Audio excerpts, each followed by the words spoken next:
the book of Joshua, and it's going to be chapters 1. We're finishing chapter 1 and 2.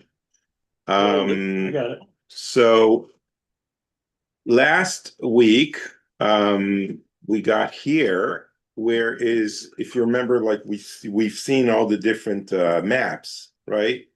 You could see the maps on Zoom, right? Yeah, okay, great. Yeah, I can see everything. Thank you. So so we see sort of like the promised land. We saw different versions of interpretations. This is like an extensive version. Okay, this is probably a more realistic version of how it was, but it's still great, right? You see Jordan, it was part of the ancient Israel, big parts of Lebanon, even probably Turkey. So we saw the different takes on that. And we also talked about Joshua receiving the leadership from Moses, right? We mentioned we have the 5 books of Moses. They end in the desert, and they end with Moses passing away, and they end with the people of Israel kind of like left in the desert without their leader, their charismatic leader that took them out of Egypt. And they were like almost reached Israel, but they're not. They're like, okay, now what? Like what's going on? And this is how the Bible ends. Like, could you imagine? Everyone talks about the Bible, I mean, the Torah, it's like the most important book, etc. And we derive all the values from it. And the Western culture is we say all these amazing things about the Torah, but just imagine how it ends for the people of Israel in the desert. There's like, okay, so this is it. Like the rest of the world's going to talk about us, but we're stuck here in the desert. Okay. So the book of Joshua is very, very important because it's continuity, and it brings the people into the land of Israel. It's like, if we did not have the book of Joshua and the continuation of the Bible, that would really be it. That would be the 5 books of Moses. Imagine if the rest of the Bible would not have survived. This is what we would be left with. We would have to make up like what happened with those people of Israel that were there in the desert. So the fruition also of the promise of the people of Israel conquering the land of Israel and going back to their land, the land that was promised to Abraham and Isaac and Jacob, going back there is fulfilled in the book of Joshua. But now let's think about Joshua, okay? Poor Joshua has to carry this whole load on him. He's the one continuing what Moses did, and he's the one who has to deliver and bring the people of Israel inside. He was just a young lad when when all of this happened, and he was probably in his late 40s, 50s, 60s when he took over leadership, and he's supposed to deal with all of that. So chapter 1 in the book of Joshua puts a lot of emphasizing in giving Joshua strength and giving him like the koach, the courage, the strength to move forward. So didn't he get encouragement from God? And yeah, he gets encouragement from God. So he says to you, God says to Moses, you could see, right, the screen? Yeah. No one shall be able to resist you as long as you live. As I was with Moses, so I will be with you. I will not fail you or forsake you. Okay, so calm down, because Joshua might be having a panic attack. He's like, how am I going to do this? He's like, don't worry. You're going to be just like Moses. You're going to be fine, and I will be with you just like I was with Moses. Okay, I will not fail or forsake you. And then he goes on and he says, be strong and resolute. You remember how we say that in Hebrew? Chazak, okay, or chazak ve'ematz, right? Yeah. And be strong and resolute, right? Every time we finish reading a book in the Torah, we say chazak, chazak, V'nitchazek. Okay, so those words come from here. For you shall apportion to this people the land that I swore to their fathers, Abraham, Isaac, and Jacob, to assign to them. Okay, so Joshua, I wrote here, was scared to take over because it repeats itself again. Because he says to him now, but you must be strong and resolute to observe faithfully all the teaching that my servant Moses enjoined upon you. Do not deviate from it to the right or to the left, that you may be successful wherever you go. Let not this book of the teaching, that's the Torah, cease from your lips, but recite it day and night, so that you may observe faithfully all that is written in it. Only then will you prosper in your undertakings, and only then will you be successful. Okay, so God is basically telling Moses, okay, stick to the values of Moses, stick to the values of the Torah, study Torah, make sure the people of Israel study Torah, and that will be your guide. And it's interesting because he's about to conquer the land. Maybe he would give him, strategic advice on how to build a better army, or how to, where's the best way to attack, or anything of that sort. That's not mentioned at all. He's telling him, study Torah, stick to the Torah, stick to your values, okay? Maybe God assumes that Joshua is already some kind of like a military leader, or maybe he thinks he'll figure it out, or maybe he gives him that advice, but that's less important for the writer of this chapter to tell us. For the writer of the chapter, sticking to your values and to your core values, that's really what's important in that sense. Yeah? Wasn't Joshua taking place in the conquest of Moab and Edom? Yeah, that's probably, he might have learned some tricks there. Yeah, you're probably right.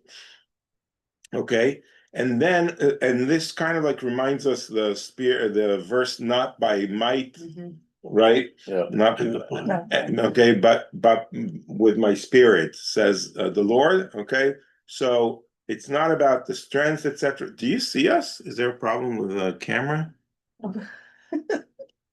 I can see everything. And you can see us also? No, I don't see you. I can see the screen. I see your mom up there, and then just a blue box that says CNT Zoom room. But I don't see you guys like I normally do. Oh, okay, but you can hear us. That's the Oh, main yeah. thing. I can see the screen and hear you, so I'm fine. Okay, good. Thank you. On that technical issue. But he says to him, God says to Moses, to Joshua, I charge you, be strong and resolute. Do not be terrified or dismayed, for the eternal your God is with you wherever you go.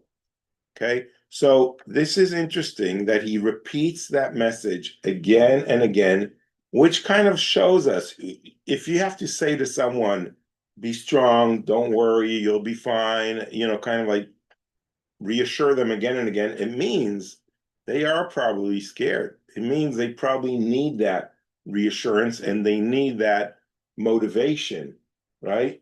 So we could just imagine how concerned Joshua is with the task that he is taking upon himself, or that God is putting upon himself. Okay, what's this now, guys? It's interesting. Yeah, They want you to pay. Yes. Yeah. Well, in the middle of the class, I'm not going to pay.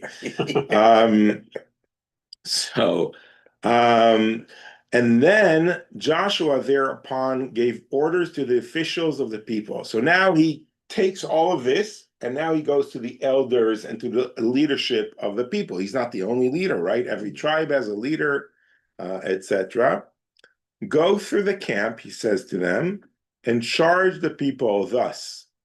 Get provisions ready, for in 3 days' time you are to cross the Jordan in order to enter and possess the land that the eternal your God is giving you as a possession. Okay? 3 days, is a number that might ring a bell to some of us, okay? Who tells the people of Israel, you have 3 days to get ready for, and what did he tell them to get ready for? Okay? The departure from Egypt. Uh, Huh. that was actually that was actually like 5 days, okay? Was Sodom and Gomorrah take? No, it has more to do with something that happened in the desert, Oh, okay? What was like a big event that happened in the desert, in the Sinai desert? When God gave well, them the Torah. The Torah, right? Yeah. So God tells Moses, I'm going to give you the Torah in 3 days, and go and tell the people of Israel to get ready and prepared. Okay? In 3 days, I will be giving you the Torah. So this is kind of like equivalent, okay? Crossing into the land of Israel is the equivalent of receiving the Torah. Joshua wants to make a big deal of this. He didn't have to, okay, but he wants to make a big deal of this. He wants that event to be engraved in the hearts and minds of the people of Israel and the generations to come, that the event of crossing the Jordan into the land of Israel is equivalent to receiving the Torah. So these are kind of like even competing narratives in a way, okay? Because the Bible wants to emphasize, the Torah wants to emphasize the Torah, okay? Receiving the Torah on Mount Sinai, that's the main event and the main message of the Torah, right? The 5 books of Moses. Joshua is like, well, that's important, but going into the land of Israel, that's going to be the next exciting adventure that we're going to be doing. Did Joshua maybe also have a recollection of what happened with the golden calf that the people didn't, they were not following?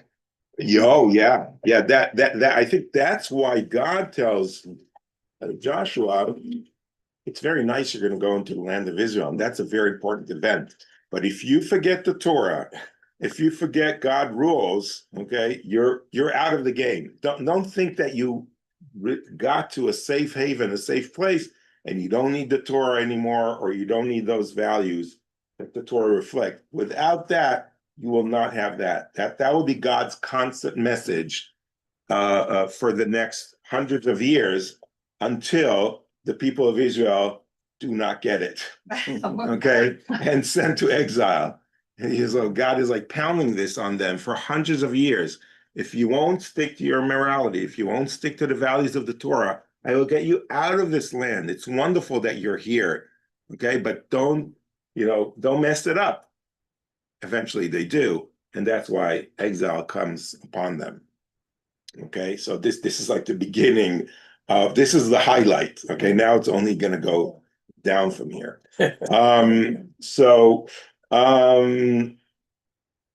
Now Joshua tells the people, so then Joshua said to the Reubenites, the Gadites, and the half tribe of Manasseh, okay, their leaders or householders, remember what Moses, the servant of God, enjoined upon you when he said, the eternal your God is granting you a haven and assigning this territory to you. Let your wives, children, and livestock remain in the land that Moses assigned to you on this side, okay, of the Jordan, but every one of your fighting men shall go across armed, meaning in Hebrew, uncertain, okay, in the van of your kindred, and you shall assist them. Until God has given your kindred a haven, such as you have, and they too have gained possession of the land that the eternal your God has assigned to them, then you may return to the land on the east side of the Jordan, which Moses, the servant of God, assigned to you as your possession, and you may possess it. Okay? Now, we need a little bit background to understand what's going on here, okay?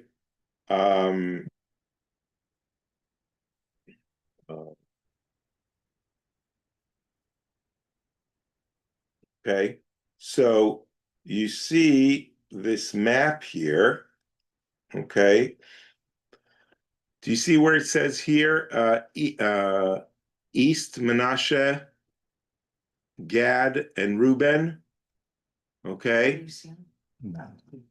Okay, if you don't, I'll make it even larger, guys. Yeah, there you go. Yeah. Okay, you should be able to see that. Okay. And you see here, it says Jordan, the river of Jordan, right? Here's the Sea of Galilee. Okay. And the Lake Chula here, and the Dead Sea. The River Jordan, has anyone been to the River Jordan? Okay. Okay, I hope not on a Christian pilgrimage to be baptized. But Wait a okay, minute, we taught Right. them the baptism. right. Okay, it's like I gotta check why you were there. Except for George, you could go there and be baptized. George is reborn. Yes. No, they're beautiful sites there that people go. Actually, right here, you see the curve. Wait, let me get a better It's right at the cursor. top of the Dead Sea. Yeah. Let's see if I could get like a better cursor here. Okay, yeah, now you see the mouse here. Can you tell us again, at what point on the map where Joshua and the people are gonna cross over? Yeah, so they're gonna be crossing over in here. Okay, they're gonna be crossing from Shittim. I don't see Shittim, but that's like around here, and they're gonna, here's Shittim. And what's the body of water just south of all that? So Dead Dead Sea. Sea. You see here where it says here's Shittim? Mhm. Why did I lose my mouse? Okay, yeah, you see here Shittim? This is where the people of Israel are at. Okay? This is Jericho, and this is Gilgal. This is the River Jordan. Goes all the way, goes even more up north. Okay? What comes out of Starts the here. Galilee. Starts here at the Dan River, and it changes into the Jordan River. I actually was there also with my kids, and with those boats, right? The pedal boats? Yeah, the pedal boats, like you have a lot of fun there. Okay. Okay, this is like the west part of the Jordan, right? And this is the east part of the Jordan River. There were 2.5 tribes. The tribe of Manasseh, half of the tribe, Gad and Reuben, okay, that decided while they were here, we actually like it here, okay, and we're going to stay here, okay, and we're not going to cross with the rest of the people of Israel, okay. Now you would think, and we're going to study a lot more about that when we get there, and that could be like an implication of like a rebellion, okay, but it's for whatever reason, okay, God allows this, and he tells Moses, calm down, it's okay, they're still going to be part of the people of Israel, even if they stay outside of the designated borders, okay, but they're going to be attached and they're going to be together in some way. And they had to commit to send. But Moses commits them. Joshua tree. No, but first Moses. Oh, They swear to Moses, because this already happens in the Torah, okay, in the book of Bamidbar. He tells them, you will have to cross with the people of Israel, help us conquer the land, okay? And only then can you go back and settle there, okay? But they said, wait, but what about, what we were going to go with all our children and our flock and our wives? So Moses said, okay, you could keep them there, okay? You, the men cross, fight, help us conquer the land, and then you could go back and settle there. As long as you don't forget the Torah and don't forget God, etc., etc. There are going to be a few more chapters in the book of Joshua about their stories, which are fascinating. I'm not going to go into that now, okay? But basically, this is what's happening here. he's coming at this point before crossing, and he says, "Do you remember what you promised Moses that you're gonna come with us and help us conquer the land? Okay, I want to keep you up to your promise now." Okay, and what do they say? Say, we will be with you. Yeah, so they now say, they answered Joshua, "We will do everything you have commanded us, and we will go wherever you send us. We will obey you just as we obeyed Moses. Let but the eternal your God be with you as with Moses." Why So do they they, say you're? that's interesting. Okay, that's an interesting, but I think they want to show him we're faithful to you and to God. They should say to our God, but sort of like the God that sort of like is now your God is like as he was Moses's God. Okay, so you have like the same powers as him, and they swear anyone who flouts your commands and does not obey every order you give him shall be put to death. Only be strong and resolute. Okay, so it's interesting. They say to Moses, to Joshua, the same thing that God tells Joshua. Chazak ve'ematz. Only be strong and resolute. Okay.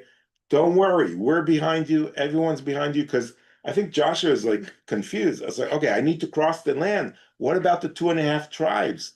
They already settled. They're already settled in their place. But they promised Moses, so he's trying to gather them, and that's a very important force. And they were very good fighters also because they were able to conquer that piece of land where they settled there, those 2.5 tribes. So Joshua really wants to make sure they cross with him. And actually, the advantage that they are crossing without their children and their wives and the flocks and all their property, that's even a bigger advantage. That's a very fast army that is very fearful, and he wants to make sure that he's with them. And they also calm him down. Don't worry, we're with you. We're going to keep the promise. We're going to help conquer the land, and then we're one people, etc. So Joshua needs these reassurances from God, from the people, from the 2.5 tribes, and now he's able to go inside. Now comes a very interesting chapter, okay, where Joshua is supposed to enter the land. It's all ready. God said to him, okay, go ahead, just do it. What does Joshua does? Does he go straight into the land? No. He sent spies. He's sending spies. So now this is interesting. What does it mean that he's sending the spies? Does he not trust God? Does he feel there should be other measures, not just following you, because you could follow the Torah, etc., but you still need to fight. You still need to do the smart thing and win the war. You have to have more information on who you're fighting and what you're doing. Exactly. You gotta figure out your battle. Right. Where the enemy is. Yeah, you can't just run with the Torah and say, okay, I'm here, like, hello, everyone, it's like, die. Yeah, die. It doesn't work that way. And Joshua is also a very practical person in that sense. So chapter 2 begins with Joshua, son of Nun, secretly sent 2 men from Shittim as spies, saying, go Reconnoiter. reconnoiter the region of Jericho. So they set out and they came to the house of a certain prostitute named Rachav and lodged there. Okay, so he sends 2 spies, okay, as opposed to the 12 spies that Moses sent. Joshua was one of the 12 spies, if you remember. Right, okay, experience. And he has experience, and he knows that mission did not work. Do you remember that story? Okay, 12 spies went there. 10 came back with bad news. Only 2 had good news. And Joshua is like, I don't want this fiasco to repeat itself. I'll send 2 people that I trust.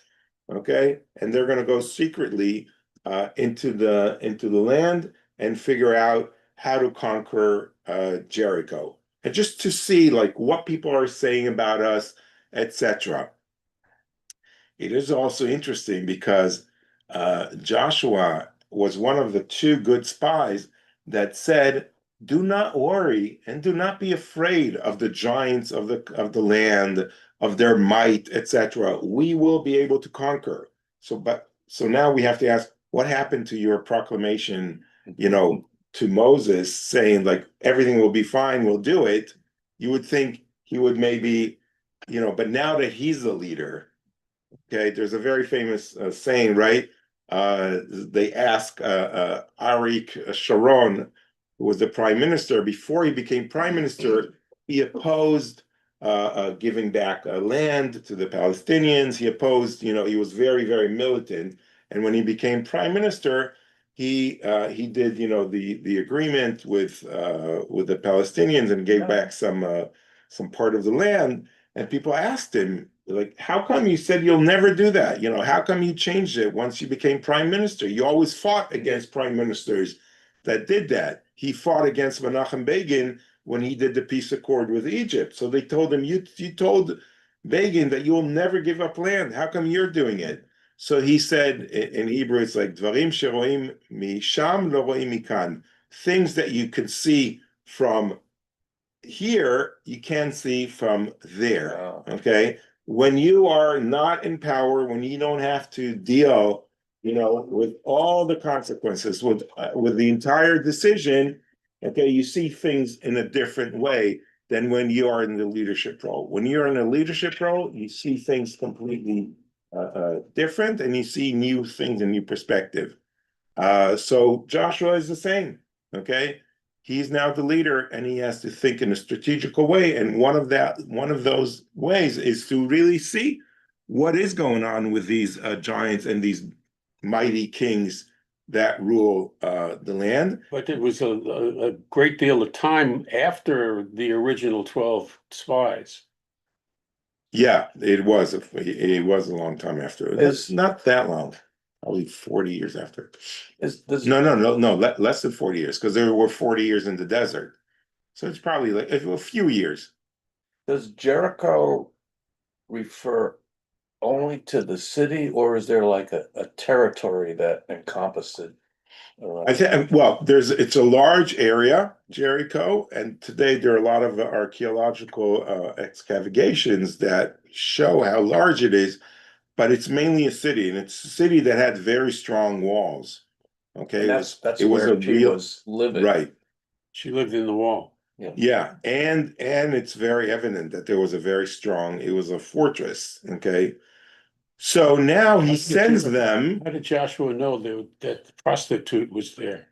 Well, that's a good question, okay? Maybe he visited her, and It was during his initial spying trip. and Jerry, I don't want night action. I don't want No. I don't want to accuse your mind but I do want to accuse your mind of thinking like the rabbis. The rabbis were asking exactly the same question, and the rabbis said that after Joshua and the people of Israel got into the land of Israel and they saved Rachav, okay, they promised they won't kill her and they won't kill her. Guess who married her? Joshua. No. Yeah. Okay. They ended up together. So there you go, Jerry. You're spot on. Okay. That's how he knew her. He probably, good point. Okay. Always need to look, right? Was it? No, it was not in the Torah. It's a midrash. It's the rabbi's sort of like imagination of whatever happened to her. And we'll actually get to that. I don't know if today, but After they got arrested, did she give up her occupation? yeah. Oh, right. Right. So they went to her place, which is very interesting. Okay, that they went to the house of a prostitute. Why would they do that? Maybe she knew stuff. She knows everything. She knows everyone? Yeah. Okay. She knows a lot of people and she can get certain information. Yeah. Maybe the king visits her every once in a while. Okay. Or the ministers of the king. Both talk. She was, and her housing faced outside so she could see when the troops were coming. Exactly, right? And so she was very aware of the surroundings. She got news back and forth as a source of news. And she probably also knew how to be discreet. Yeah. So it was a big gamble going to her house, but if the gamble was correct, okay, and apparently it was, they probably had some intel on her, that a prostitute is usually a very discreet person, right? You know, you'd lose your business if you'd not be discreet. If like the king comes and visit you, okay, or ministers or whatever, they're not faithful to their wives. So she needs to be very discreet. Um, and and it is interesting also that her name is Rachav, which means like wide, which could mean different, you know, connotations, but also the connotation of maybe like a wide perspective, okay, or maybe a wide heart or something of that sort, and not necessarily only wide physical measurements, okay? So so it's like a double play on that word as well. And then, okay, the king of Jericho was told, some men have come here tonight, Israelites, to spy out the country. Okay, so it's a city, and the king has his own spies there. I think probably the fact that he says Israelites means he knows what has been happening outside on the other side of the Jordan River, not far from Jericho. They realized there's like 600,000 Israelites walking in the desert for 40 years, and they're aiming at you. Okay, so there's like the clock is ticking. Okay, they're gonna get here at some point, and everyone's worried in the region. Everyone's concerned about that. I hear about Okay. Moab and Edom. They hear about the other nations losing to the Israelites, and they're like, okay, we're next. We better be prepared. Do we know how the king knew that the spies had come out? No, we don't know that, but I could, you know, maybe someone saw them and then they had to hid at her place or something like that. Maybe that's part of it. Maybe they were spotted somehow, and as they were spotted, they ran into her house. I think we can imagine whatever we want to imagine, but that's a good question. There's no answer for that. So the king of Jericho thereupon sent orders to Rahab, Rachav, produce the men who came to you and entered your house, for they have come to spy out the whole country. So first of all, maybe they dressed as, you know, local, but somehow they were spotted. Okay, and now everyone knows they are hiding at her house.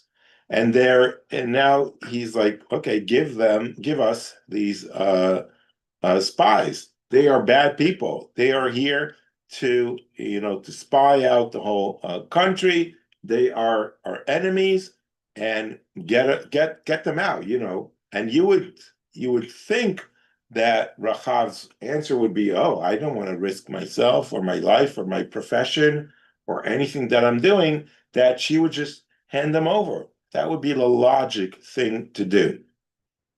However, now we understand Rachav is a special woman, because the woman, however, had taken the two men and hidden them. It is true, she said, the men did come to me, but I didn't know where they were from. Okay. And at dark, when the gate was about to be closed, the men left, and I don't know where the men went. Quick, go after them, for you can overtake them. Okay, so fascinating. She decides to lie to the king, to her sovereign, to her ruler, to save the two people that are in her house for whatever reason, which we'll know very soon what the reason is. But she's making up this whole story, and she's telling the king, listen, I have a lot of customers coming in. You know, I have a thriving business. Okay, I'm discreet, as you know. You were here also in the past. She probably tells him, okay, I don't talk to my customers. about, are you spies or not? They come do their business and then they walk out. Okay. So, and I don't know where they went. So she's pointing them, she's pointing the king towards the gate.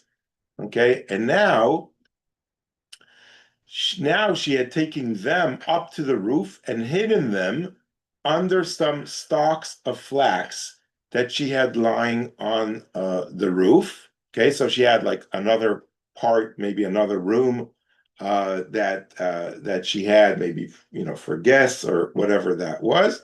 Okay, so the men pursued them in the direction of the Jordan down to the fords, and no sooner had the pursuers gone out than the gate was shut behind them. Okay, so I just want to quickly show you a map. Okay, here's the Jordan River. Okay, here is Shittim, where the Israelites are, and here's Jericho. She points them, go towards the Jordan River. Okay, and now she's going to point the two. This is where the king is going. Now she's going to point the two spies going this way, go towards the mountain, hide in the mountain, and go this way. Okay, a longer route, but to save their lives. Isn't that interesting? Okay. So the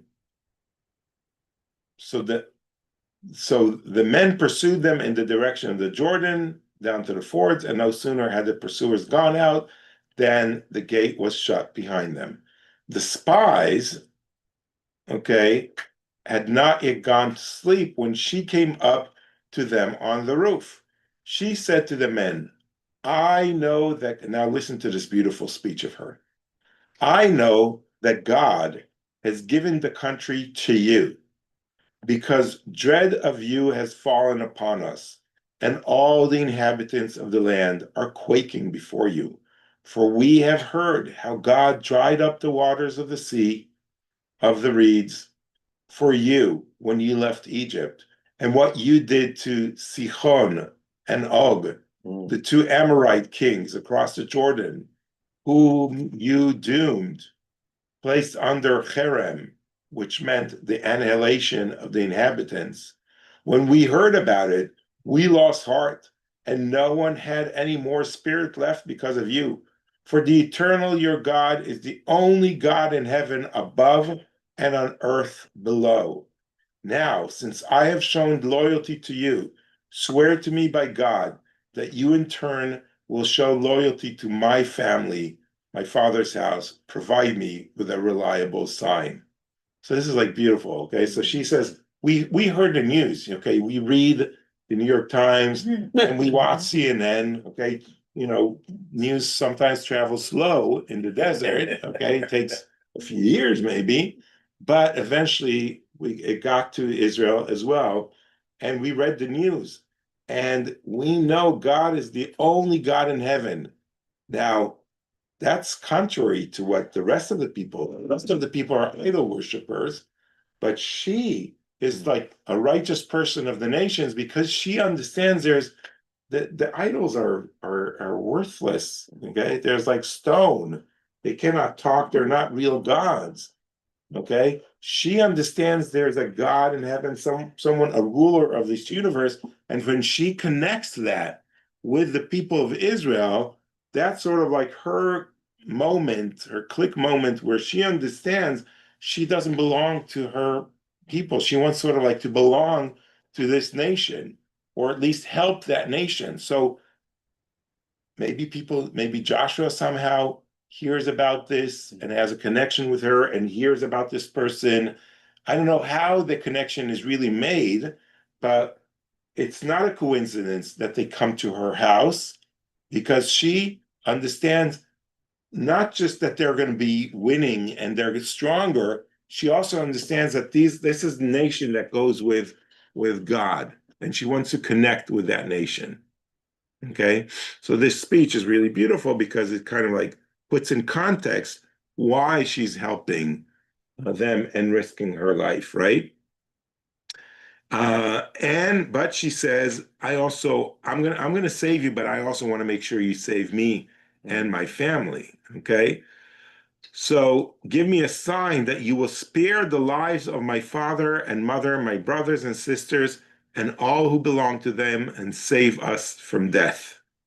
Okay, so because she knows that the people of Israel will come and they're going to fight against the city of Jericho, and they're going to lose, and her family's going to lose as well, the fight. So now she wants to save them. So the men, the two spies, answered her, our lives are pledged for yours, even to death. If you do not disclose the mission of ours, we will show you true loyalty when God gives us the land. So this is also interesting. They're like, yes, we know God will give us the land. This will happen, and we will save you as well. We will be loyal to you as you were to us, as long as you don't disclose our mission. So she let them down by a rope through the window, for her dwelling was at the outer side of the city wall, and she lived in the actual wall.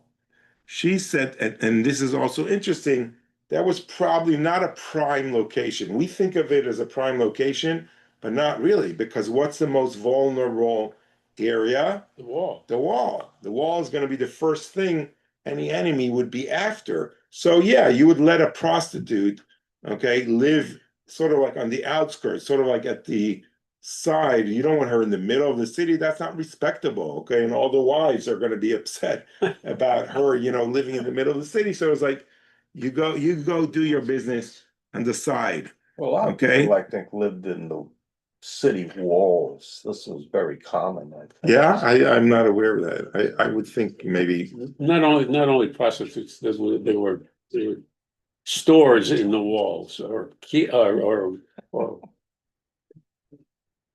Yeah, food. sales. Yeah, selling things. Right. Yeah. Okay, so that's also a possibility. So she said to them, make for the hills, right? She's telling go to the hills. She told them go to the river, and she tells the spies go to the hills, so that the pursuers may not come upon you. Stay there in hiding 3 days until the pursuers return, then go your way.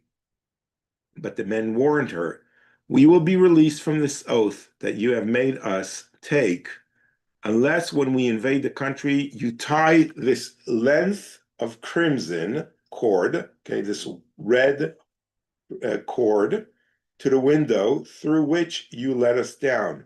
Bring your father, your mother, your brothers, and all your family together in your house. And if anyone ventures outside the doors of your house, their blood will be on their head. Okay?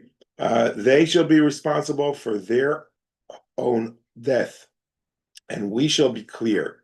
But if a hand is laid on anyone who remains in the house with you, their blood shall be on our heads. Okay, so she's basically saying if they remain with you, they will be protected. If they leave the house, we'll be clear from our oath.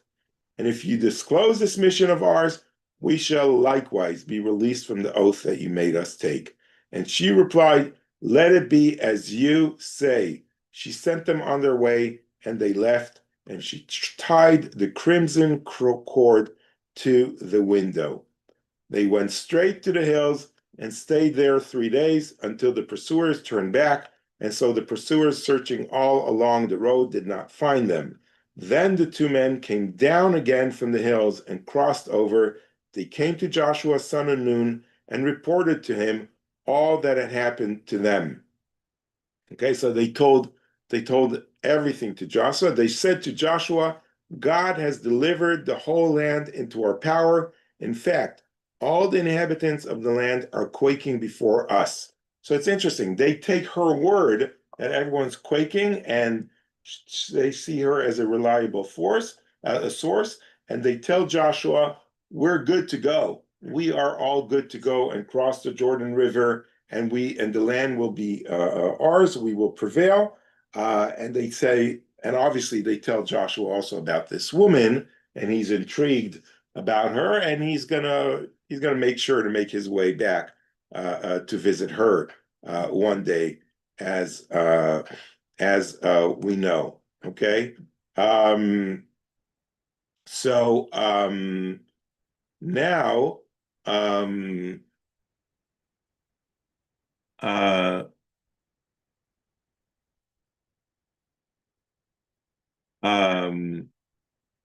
right. Okay, yeah, we're gonna talk about that in a moment. Okay. So first of all, I wanted to read to you something very interesting about biblical style military intelligence. Okay. And this is written by one of IDF's chief of staff when he was the head of intelligence. Whoever wants to win a war must invest in intelligence. Joshua understood this well before the Battle of Jericho and sent 2 spies to secure victory. This was the first battle after crossing the Jordan, a first impression that could impact the entire campaign. There are 3 major disciplines in intelligence. One is human intelligence. The other is visual intelligence, and SIGINT, signal intelligence. Joshua's spies used all 3, not just human intelligence, which is clearly evident in the chapter. Visual intelligence, after entering Jericho, the spies climbed the mountain above it. Anyone who has stood on the cliffs of Mount Karantal above Jericho, which I did, knows it offers the closest thing to an aerial photograph in an age without planes or satellite. Observing the battlefield from above was invaluable for planning. Signal intelligence. How did Joshua use signal intelligence before electricity and electronics? The spies instructed Rachav to tie the crimson cord, which is a red cord, right, in her window, marking her home during the conquest. Not electronics, but a clear signal allowing for sophisticated planning.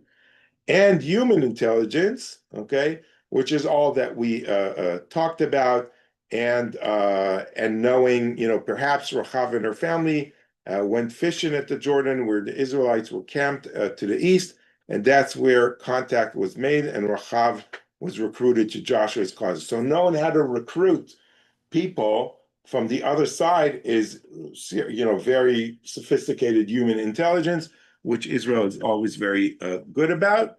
Okay, not always, as we know. On October 7th, the Israeli intelligence failed in a very tragic way. But with Iran, it was like an unbelievable success of human intelligence, right? They were in Iran recruiting people in Iran to help do the mission. So it's interesting to compare even that. And this is written by Herzl Levy, who was the chief of staff on October 7th and had to resign after that failure. But he also led Israel into great war and victories as well. So it's war is not a one way, right? Okay. I found photos of Rachav, okay? If anyone's interested in knowing how she looked. Okay. This very interesting artist, Anne Carnes, from I think from Hungary. I saw her website. I was like, wow, she does a lot of interesting stuff and shows. One of them was of her interpretation of Rachav. So you see her here. I mean, a beautiful looking woman. Looks maybe a little bit like a gypsy, right? So it got me thinking maybe she's from Hungary. So maybe she, maybe that's how she viewed her. Artists paint what they know. Yeah. So it's a lot of times that's true. But notice the gold on her arms and ears. She's wealthy, right? She makes a lot of money, and here she is with the crimson cord. On the contrary, here's a painting from the 17th century. I was not able to see who the artist is. Okay.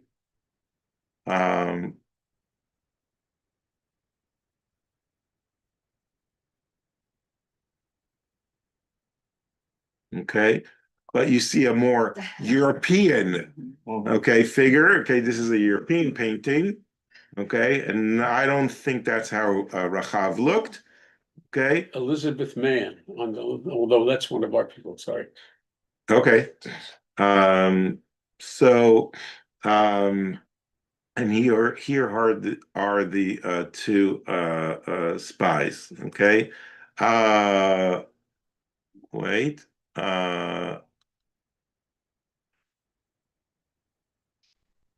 Okay. Rachav the prostitute. Okay.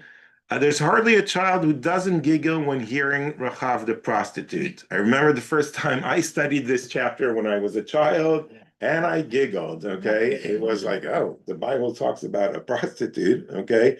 Even adults struggle with it. Euphemisms abound.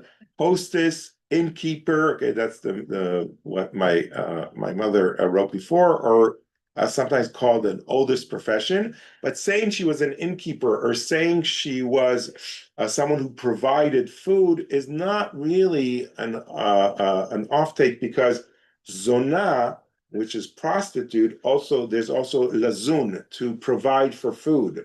Okay, so it could be also that she provided food, but maybe she had an expanded business. She also gave those services and that services. Okay. So she provided a lot of things for people.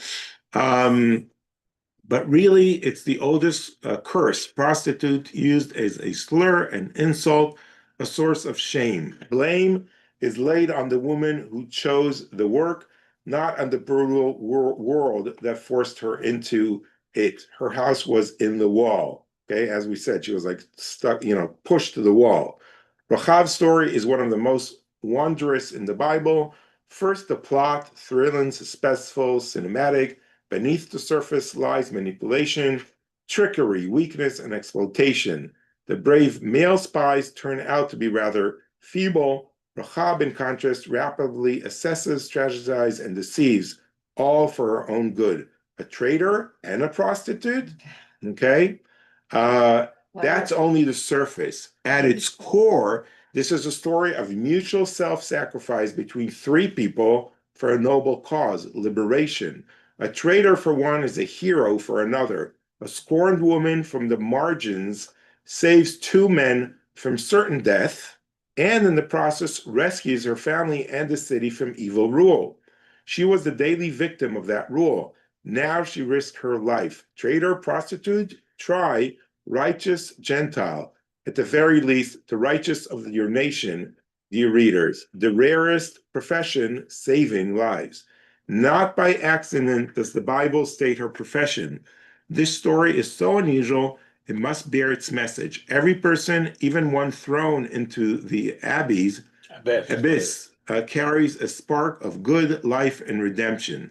This is a counter story to all the biases and stereotypes we've been taught. Children will still giggle, adults will still scoff, but Rachav endures. Okay, beautiful piece by Yehuda Noriel, who's a journalist in Israel. Why do they say the spies were feeble? Feeble? Feeble. Because they ran into her place and hid. They did not protect themselves. They did not try to escape differently. Yeah. Okay. The people of Israel are also accused of prostitution and adultery when they leave God for other gods.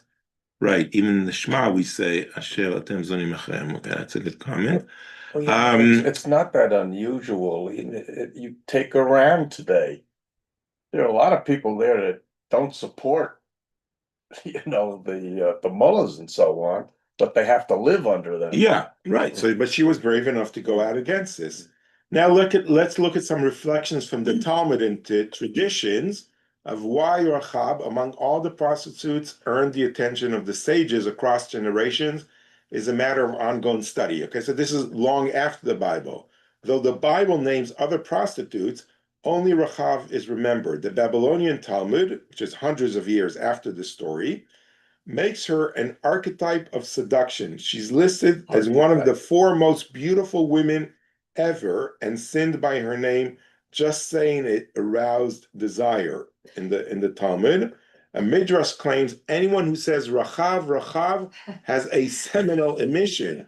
Rabbi Nachman mocks this, and he says, I say Rachav, and nothing happens. So Rabbi Yitzchak responds to him, that only works if you know her, okay? If you've been with her, okay? So the rabbis, I think, probably at their spare time, when there's like tired of studying, like the hard stuff of the Talmud, are like joking around, if you think this is like joking, but they are obsessed with her beauty and her the everything that flows from her, and they even get to that point. And the discourse reveals the male rabbinic lens, desire, power, projection. Rachav becomes a symbol of temptation, but also of transformation. Elsewhere in rabbinic tradition, Rachav is praised. She converts, marries Joshua, okay, and 8 prophets and priests descends from her. That's from the Talmud. These are bold, redemptive readings. Still, one wonders, would Rachav have welcomed their conversion and domestication of her story? Again, this is by Professor Ruchama Weiss, who's a Talmud scholar, a feminist, and a poet. So she wrote this, and a very, very interesting point to see how the rabbis look at it. Christianity is also very strongly attached to Rachav, okay, the genealogy of Jesus, the Messiah, okay, this is from Matthew 1, okay, this is the genealogy of Jesus, the Messiah, the son of David, the son of Abraham. Abraham was the father of Isaac, Isaac the father of Jacob, Jacob the father of Judah and his brothers. I'm going to skip a few generations. I didn't bring the whole chapter.